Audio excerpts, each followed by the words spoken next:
ಪ್ರೀತಿಯ ವಿದ್ಯಾರ್ಥಿಗಳೇ, ಇವತ್ತು ಯಶೋಧರೆ ಮಾಸ್ತಿ ವೆಂಕಟೇಶ್ ಅಯ್ಯಂಗಾರ್ ಅವರು ಬರೆದಿರುವಂತಹ ಪಾಠವನ್ನು ಓದ್ತೀನಿ. ಪ್ರಶ್ನೋತ್ತರಗಳನ್ನು ಮೊದಲಿಗೆ ಮಾಸ್ತಿ ವೆಂಕಟೇಶ್ ಅಯ್ಯಂಗಾರರ ಕವಿ ಪರಿಚಯ ನೋಡೋಣ. ಶ್ರೀನಿವಾಸ ಎಂಬ ಕಾವ್ಯನಾಮದಿಂದ ಪ್ರಸಿದ್ಧರಾದ ಮಾಸ್ತಿ ವೆಂಕಟೇಶ್ ಅಯ್ಯಂಗಾರ್ ಅವರು ಸಣ್ಣ ಕಥೆಗಳ ಜನಕ ಎಂದೇ ಪ್ರಸಿದ್ಧರು.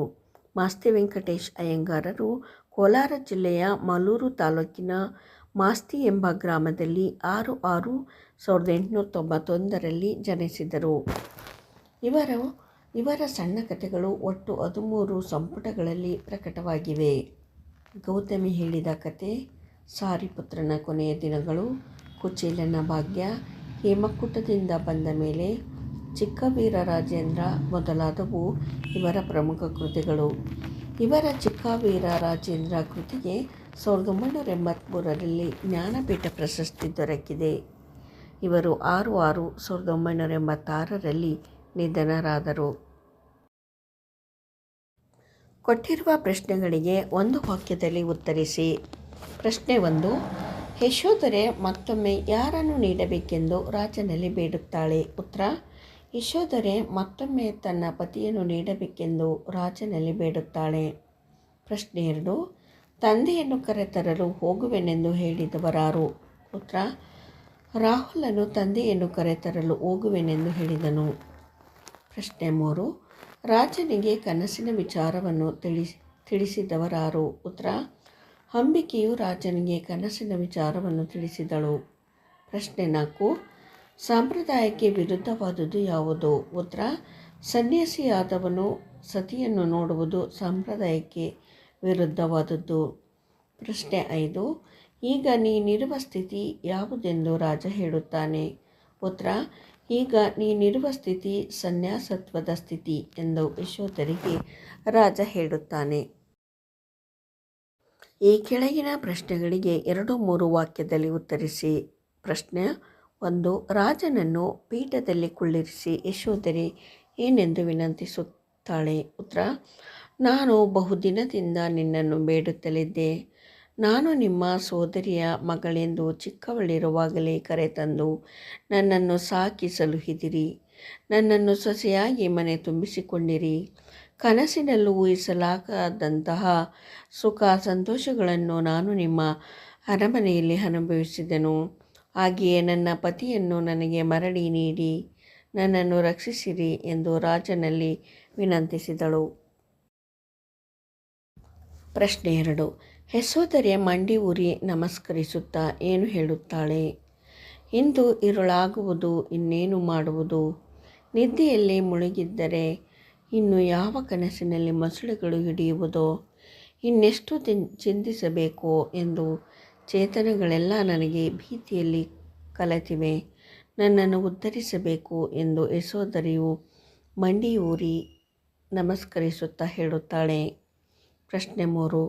ರಾಜನು ಈಗ ನೀನಿರುವ ರೀತಿ ಸನ್ಯಾಸವಲ್ಲವೇ ಎನ್ನಲು ಕಾರಣವೇನು? ಉತ್ತರ: ಸಿದ್ಧಾರ್ಥನು ಸನ್ಯಾಸ ಸ್ವೀಕರಿಸಿ ತನ್ನನ್ನು ಬಿಟ್ಟು ಹೋದ ನಂತರ ಯಶೋಧರೆಯು ತನ್ನ ಪತಿ ಸನ್ಯಾಸ ಸ್ವೀಕರಿಸಿದನೆಂದು ನೆನೆಯುವುದಕ್ಕಾಗಿ ತಾನು ಸಹ ಸನ್ಯಾಸದ ಉಡುಪನ್ನು ಧರಿಸಿದ್ದಳು. ಆದ್ದರಿಂದ ರಾಜನು ಈಗ ನೀನಿರುವ ರೀತಿ ಸನ್ಯಾಸವಲ್ಲವೇ ಎಂದು ಹೇಳುತ್ತಾನೆ. ಪ್ರಶ್ನೆ 4. ಯಶೋಧರೆಯ ಆಂತರ್ಯದಲ್ಲಿರುವ ಸಂದೇಹವೇನು? ಉತ್ತರ: ಯಶೋಧರೆಗೆ ತನ್ನ ಪತಿಯನ್ನು ಮತ್ತೊಮ್ಮೆ ನೋಡುವ ಪುಣ್ಯ ನನ್ನ ಕಣ್ಣುಗಳಿಗೆ ಇರುವುದೋ ಇಲ್ಲವೋ? ಬಾಲಕನು ತನ್ನ ತಂದೆಯನ್ನು ನೋಡಬೇಕೆಂದು ಆಶಿಸಲು ಬೇಡವೆನ್ನುವುದು ಸರಿಯೇ ಎಂದು ಆಂತರ್ಯದಲ್ಲಿ ಸಂದೇಹ ಹೊಂದಿದಳು. ಈ ಕೆಳಗಿನ ಪ್ರಶ್ನೆಗಳಿಗೆ 4-5 ವಾಕ್ಯದಲ್ಲಿ ಉತ್ತರಿಸಿ. ಪ್ರಶ್ನೆ 1. ಬೇಹಿನವರನ್ನು ಕಳುಹಿಸುವ ವಿಚಾರದಲ್ಲಿ ರಾಹುಲನ ಅಭಿಪ್ರಾಯವೇನು? ಉತ್ತರ: ಮರಳಿ ಅರಮನೆಗೆ ಬರುವ ವಿಚಾರದಲ್ಲಿ ಸಿದ್ಧಾರ್ಥನ ಅನಿಸಿಕೆ ಏನಿರಬಹುದು ಎಂದು ತಿಳಿಯಲು ಮಹಾರಾಜನು ಬೇಹುಗಾರರನ್ನು ಕಳುಹಿಸುವುದಾಗಿ ಹೇಳುತ್ತಾನೆ. ಆಗ ರಾಹುಲನು ಬೇಹಿನವರು ಬಂದ ನಂತರ ಹೋಗುವುದಂತೆ. ಆದರೆ ಅದನ್ನು ನಾನು ಒಪ್ಪುವುದಿಲ್ಲ. ನಾನೀಗಲೇ ಹೋಗಬೇಕು. ನಿಮಗೇನು, ಅಣ್ಣನನ್ನು ನೋಡಿರುವಿರಿ. ನೋಡಬೇಕೆಂದಾಸೆ ನಿಮಗೆ ಅಷ್ಟು ಬಲವಾಗಿಲ್ಲ. ಆದರೆ ನಾನವರನ್ನು ನೋಡಿಲ್ಲ. ಇನ್ನೆಷ್ಟು ದಿನಕ್ಕೆ ನೋಡುವುದು? ನಾನು ತಂದೆಯ ಬಳಿಗೆ ಹೋಗಿದ್ದು ಮರಳಿ ಬರುತ್ತೇನೆ, ನಿಜವಾಗಿಯೂ ಬರುತ್ತೇನೆ. ಅವರನ್ನು ನಾನು ಕರೆತರುವೆನು. ಅವರನ್ನು ನೋಡಬೇಕೆಂದು ಅವರೊಡನಿದ್ದು ಮಾತನಾಡಬೇಕೆಂದು ನನಗೆ ಬಹು ಆಸೆಯಿದೆ ಎಂದು ಅಭಿಪ್ರಾಯಪಡುತ್ತಾನೆ. ಪ್ರಶ್ನೆ 2. ಯಶೋಧರೆಯ ವಿಧಿಯ ಬಗ್ಗೆ ರಾಜನು ಏನೆಂದು ಹೇಳಿದನು? ಉತ್ತರ: ಯಶೋಧರೆ ತನ್ನ ವಿಧಿ ಸರಿಯಿಲ್ಲವೆಂದು ಹೇಳಿದಾಗ ಮಹಾರಾಜನು, ನಿನ್ನ ವಿಧಿ ಕೆಟ್ಟದೆಂದು ಭಾವಿಸಬೇಡ ಅಮ್ಮಾಜಿ. ನಿನ್ನ ಅರಸನು ಈಗ ಲೋಕಕ್ಕೆ ಪೂಜ್ಯನೆನಿಸಿದ್ದಾನೆ. ರಾಜ್ಯವನ್ನು ಆಳುವ ಚಿಕ್ಕ ಹಿರಿಮೆಗಿಂತ ಜಗದ ಜೀವಗಳನ್ನು ಉದ್ಧರಿಸುವ ದೊಡ್ಡ ಹಿರಿಮೆಯನ್ನು ಕೈಗೊಂಡಿದ್ದಾನೆ. ಅವನೀಗ ರಾಜ ಅಧಿರಾಜ ವೃಂದಗಳಿಂದ ಓಲೈಸಿಕೊಳ್ಳುತ್ತಾ ಚಕ್ರಾಧಿಪತಿಯಂತೆ ನಿಂತಿದ್ದಾನೆ. ನೀನು ಏಕೆ ಚಿಂತಿಸುವೆ? ಈ ಬಾಲಕನು ನಿನ್ನ ಈ 10 ವರ್ಷದ ತಪವೇ ರೂಪ ತಳೆದು ನಿನ್ನ ಪತಿಯನ್ನು ಕರೆಯಲು ಹೊರಟಂತೆ ಹೊರಟಿದ್ದಾನೆ. ನಮ್ಮ ಈ ಬಾಲಕನು ನಮ್ಮ ಸಿದ್ಧಾರ್ಥನನ್ನು ಬಿಡದೆ ತಂದೆ ತರುವನು ಎಂದು ಹೇಳುತ್ತಾನೆ. ಕೆಳಗಿನ ಹೇಳಿಕೆಗಳನ್ನು ಯಾರು ಯಾರಿಗೆ ಯಾವ ಸಂದರ್ಭದಲ್ಲಿ ಹೇಳಿದರು? ಸಂದರ್ಭ 1.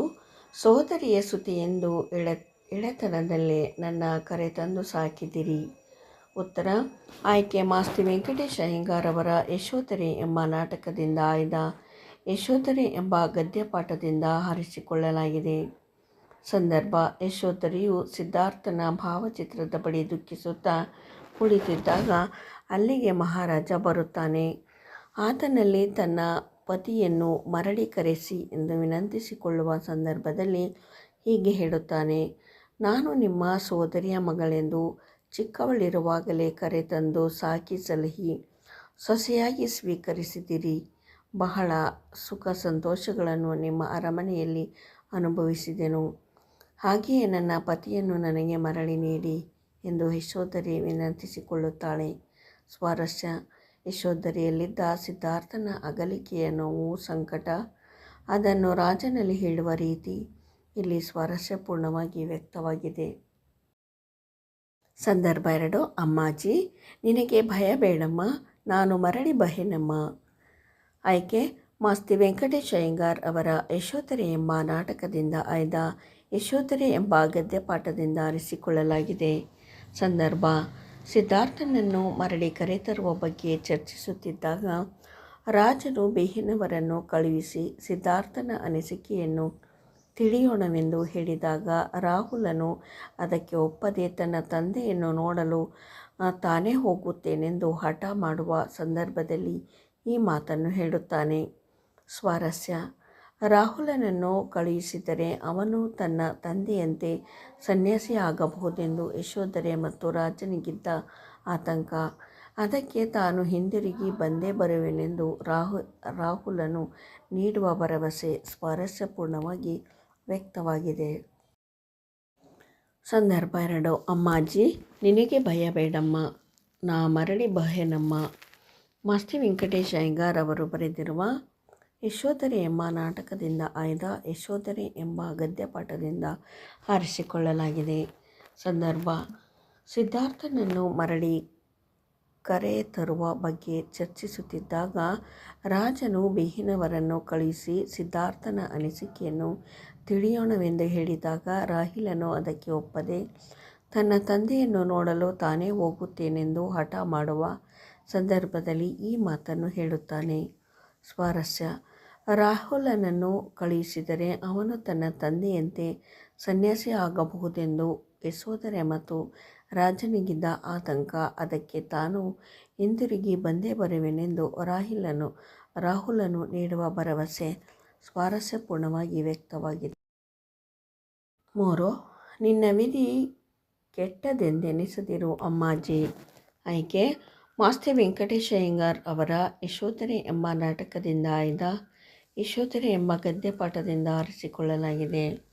ಸಂದರ್ಭ: ಸಿದ್ಧಾರ್ಥನನ್ನು ಮರಳಿ ಕರೆತರುವ ಬಗ್ಗೆ ಚರ್ಚಿಸುತ್ತಿದ್ದಾಗ ರಾಜನು ಬೇಹಿನವರನ್ನು ಕಳುಹಿಸಿ ಸಿದ್ಧಾರ್ಥನ ಅನಿಸಿಕೆಯನ್ನು ತಿಳಿಯೋಣವೆಂದು ಹೇಳಿದಾಗ ರಾಹುಲನು ಅದಕ್ಕೆ ಒಪ್ಪದೆ ತನ್ನ ತಂದೆಯನ್ನು ನೋಡಲು ತಾನೇ ಹೋಗುತ್ತೇನೆಂದು ಹಠ ಮಾಡುವ ಸಂದರ್ಭದಲ್ಲಿ ಈ ಮಾತನ್ನು ಹೇಳುತ್ತಾನೆ.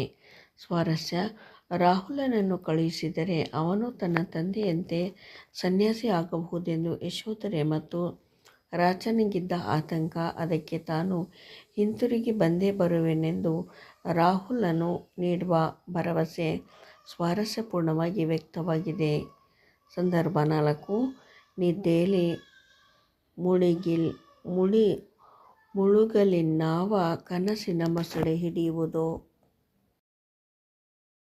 ಆಯ್ಕೆ: ಮಾಸ್ತಿ ವೆಂಕಟೇಶ್ ಅಯ್ಯಂಗಾರ್ ಅವರ ಯಶೋಧರೆ ಎಂಬ ನಾಟಕದಿಂದ ಆಯ್ದ ಯಶೋಧರೆ ಎಂಬ ಗದ್ಯಪಾಠದಿಂದ ಆರಿಸಿಕೊಳ್ಳಲಾಗಿದೆ. ಸಂದರ್ಭ: ರಾಜನು ನಿನ್ನ ಕನಸಿನ ವಿಚಾರವನ್ನು ಅಂಬಿಕೆ ಹೇಳಿದಳು ಎಂದು ಹೇಳಿದ ಸಂದರ್ಭದಲ್ಲಿ ಯಶೋಧರೆ ಈ ಮಾತನಾಡುತ್ತಾಳೆ. ಸಿದ್ಧಾರ್ಥನ ಅಗಲಿಕೆಯ ನೋವು ಮತ್ತು ಚಿಂತೆಗಳಿಂದ ಕೂಡಿದ್ದ ಯಶೋಧರೆಗೆ ಹಿಂದಿನ ರಾತ್ರಿ ಕೆಟ್ಟ ಕನಸೊಂದು ಬಿದ್ದಿತು.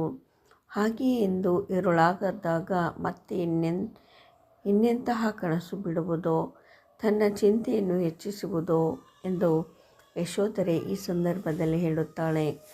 ಸ್ವಾರಸ್ಯ: ಸಿದ್ಧಾರ್ಥನ ಅಗಲಿಕೆಯ ಯಶೋಧರೆಯ ಮನಸ್ಸಿನ ಮೇಲೆ ಬೀರಿರುವ ಪರಿಣಾಮ ಇಲ್ಲಿ ಸ್ವಾರಸ್ಯಪೂರ್ಣವಾಗಿ ವ್ಯಕ್ತವಾಗಿದೆ. ಹೊಂದಿಸಿ ಬರೆಯಿರಿ.